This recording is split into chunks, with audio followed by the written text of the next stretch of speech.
Hello friends, ఎలా ఉన్నారు అందరూ? బాగున్నారు కదా? ఇప్పుడు మీకోసం ఒక చిన్న కథ.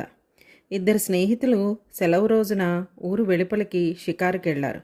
తోవలో మాట్లాడుకుంటూ ఏదో విషయం పైన అభిప్రాయం కుదరక ఇద్దరూ వాదించుకున్నారు. వాదన ఎక్కువై మొదటివాడు రెండో వాడిని చెంపపై కొట్టాడు. దెబ్బతిన్నవాడు అక్కడున్న ఇసుకపై ఈరోజు నా స్నేహితుడు నా చెంపపై కొట్టాడు అని రాశాడు. మళ్ళీ ఇద్దరూ ముందుకు సాగారు. మరింత దూరం వెళ్ళాక ఇద్దరికీ దాహం వేసి ఓ మడుగు దగ్గరకు వెళ్లారు. చెంప దెబ్బతిన్న మిత్రుడు ముందు నీళ్లల్లోకి దిగాడు. అక్కడ ఊబి ఉంది. అతడు ఊబిలోకి కూరుకుపోతుండగా వెంటనే ప్యాంటు విప్పి మిత్రుడిని దాన్ని అందించి బయటకు లాగాడు మొదటివాడు.